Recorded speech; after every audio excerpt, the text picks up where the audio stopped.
मेरे सभी प्यारे सम्मानित मित्रों को मेरा प्यार भरा नमस्कार। मित्रों, मैं डॉक्टर एस के शर्मा, अस्थि रोग विशेषज्ञ। मित्रों, आज मैं आपके सामने उपस्थित हुआ हूँ एक विषय पर आपसे चर्चा करने के लिए कि यदि आपको कभी ज़रूरत पड़े एमआरआई कराने की, तो मित्रों आपको किन किन बातों पर ध्यान रखना है और आपको एमआरआई कहाँ करानी है। मित्रों देखिए, इस देश में सामान्यतः 3 तरीके की एमआरआईयाँ होती हैं और खासकर हम लोग उसको टेस्ला से नापते हैं। और एमआरआई ही क्यों?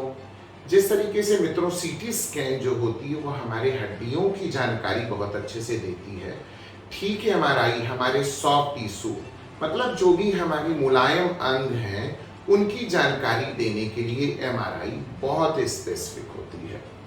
तो मित्रों, एमआरआई भारतवर्ष में 3 तरीके की होती है। एक टेस्ला की भी मशीन आती है, 1.5 टेस्ला की, सामान्यतः बहुतायत में 1.5 टेस्ला की मशीन होती है, और 3 टेस्ला की अभी कुछ कुछ खास स्पेसिफिक सेंटर्स पर है। अब मित्रों, अगर 3 तरीके की मशीन है तो 3 तरीके के दाम भी होंगे, इसमें कोई दो राय नहीं है।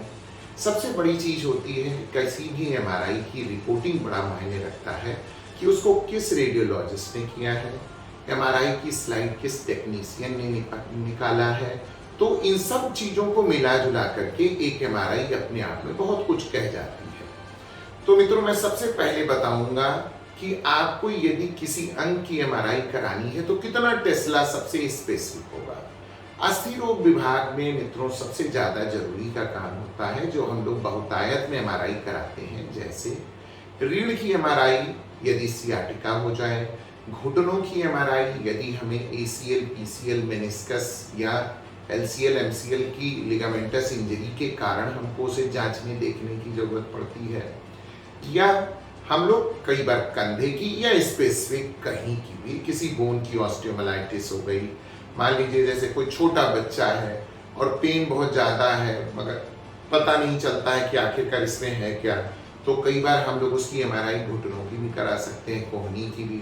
अब घुटनों में बड़ी रेयर डायग्नोसिस हो जाती है, इस तरीके से ब्रॉडीज एब्सेस होती है, ये थोड़ा टेक्निकल टर्म हो जाएगा मित्रों, तो इसके लिए एक एमआरआई बहुत मायने रखती है। अब मित्रों देखिए, जब भी आपको एमआरआई घुटने की करानी हो, रीढ़ की करानी हो, तो मिनिमम ये माना जाता है कि 1.5 टेस्ला की मशीन आपको बहुत अच्छे से इंफॉर्मेशन दे देती है।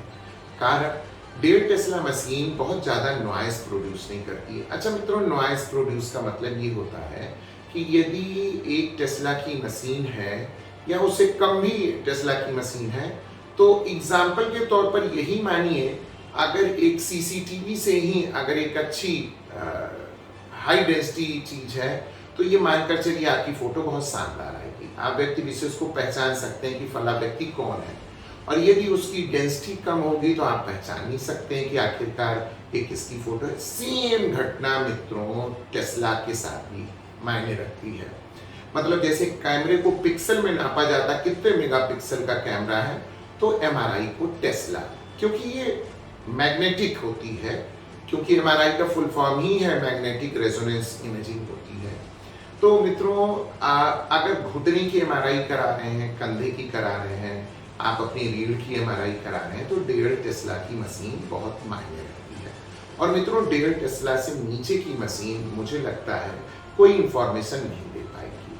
हाँ मित्रों, ये तो मोटी मोटा बता देगी कि यदि आपको डिस्क बल्ज है, मगर डिस्क बल्ज के साथ अन्य एसोसिएटेड चीजें, मान लीजिए बहुत हाइपरट्रॉफिक लिगामेंटम फ्लेवम है, क्या कोई बहुत ज्यादा कॉर्डा इक्वाना की नर्व्स दब रही हैं, या आप अगर मेनिंजियल चीजों में, जैसे कई बार इंट्राड्यूरल ट्यूमर भी होते हैं, जैसे सोनोमा टाइप में ट्यूमर्स होते हैं, तो वो 1.5 टेस्ला की मशीन से ही बताई जा सकती है। अदरवाइज अगर आप 1 टेस्ला की मशीन से करें तो पता नहीं चल पाता है। अब मित्रों, कई बार हमारी ओपीडी में जब पेशेंट्स आते हैं वो कहते हैं कि डॉक्टर साहब आपने फिर एमआरआई लिख दी है, आखिरकार हम तो पहले से एमआरआई कराए हुए हैं। मित्रों ऐसा होता है कि एमआरआई ठीक है आपने कराई है, मगर मान लीजिए जिस सर्जन को ऑपरेशन करना होता है उसको 100% कंफर्म होना चाहिए। अच्छा, एमआरआई के दाम जो होते हैं मित्रों बड़े अलग अलग होते हैं। तो जैसे मित्रों वो लोग कहते हैं कि डॉक्टर साहब मैंने एक बार तो पैसे दिए ही हैं, मेरे 4,000 5,000 लग चुके हैं, अब आप फिर से एमआरआई लिख रहे हैं। तो मित्रों देखिए, मैं समझता हूँ कि मैं सन 2007 से प्रैक्टिस करता हूँ और इतना समय बीता। एक समय हमारा यहाँ 5-6-7 हज़ार की 1.5 टेस्ला की होती थी और आज की डेट में तब से मैं आज तक 2600 रुपये में लिखता हूँ और बहुत अच्छे हमारे अपने रेडियोलॉजिस्ट हैं, चाहे वो हमारे बस्ती के हैं या गोरखपुर के हैं। ये लोग बहुत अच्छे से मेरी लिखी हुई MRI को 2600 रुपये में कर देते हैं। अब मित्रों देखिए, कई बार आप भी सोच रहे होंगे 2600 रुपये में डॉक्टर साहब के लिखने से हो जाता है तो बाकी के लोगों के लिखने से क्यों 4600, कई बार 6-6 हज़ार की MRI होती हैं। तो मित्रों ये रीज़न वाइज भी है कि किस इलाके की MRI हो रही है, तो दाम भी अलग होते हैं। तो मित्रों कई बार जब इस तरीके की बात लोग कहने लगते हैं, डॉक्टर साहब अब दोबारा MRI, तो समझाना कई बार थोड़ी दिक्कत होती है। मगर मित्रों मैं इस वीडियो के माध्यम से आपको बता रहा हूँ, यदि घुटने की MRI करानी है, यदि आपको रीढ़ की MRI करानी है, तो बस एक नट से याद रखिए कि आपको 1.5 टेस्ला की मशीन से कम में MRI नहीं करानी है। अब मित्रों 3 टेस्ला की भी मशीन आती है, तो बहुत लोग कहेंगे साहब 3 टेस्ला की करा दीजिए। नहीं मित्रों, अनावश्यक में किसी चीज़ का बहुत ज़्यादा कॉन्फ़िगरेशन बढ़ाने का भी कोई मतलब नहीं होता और दाम बढ़ाने का मतलब नहीं होता है। 3 टेस्ला की मशीन कई जगहों पर बड़ी स्पेसिफिक वहाँ पड़ती है मित्रों, जब हमें और बहुत नॉइज़ को ये बिल्कुल कट कर देती है। जैसे कई बार होता है ना कि अगर हम लोगों ने टाइटेनियम या बायोडिग्रेडेबल ACL रिपेयर करते समय स्क्रू भी डाला और हमको ये लगता है कि नहीं, थोड़ा सा हमारे बटन भी अगर मेटेलिक है, तो इस तरीके की एक्स्ट्रा नॉइज़ को 3 टेस्ला की मशीन नहीं लाती, उसे एक तरीके से खत्म कर देती है और हमें जो पिक्चर जाननी पहचानी होती है उसी चीज़ को वो बताती है। इसलिए 3 टेस्ला की मशीन बहुत मायने रखती है। मगर 1.5 टेस्ला अगर मोटे तौर पे कहूँ मित्रों तो बहुत स्पेसिफिक हो जाती है और इसी से आप अपनी MRI कराएंगे। तो मैं समझता हूँ इस वीडियो में आप समझ चुके होंगे कि आप MRI यदि घुटने, कंधे या हड्डी से रिलेटेड किसी सॉफ्ट टिश्यू के रिलेटेड करानी है तो 1.5 टेस्ला की मशीन अपने आप में बहुत शानदार होती है। तो मित्रों आप सभी के इस वीडियो को देखने समझने के लिए बहुत बहुत धन्यवाद।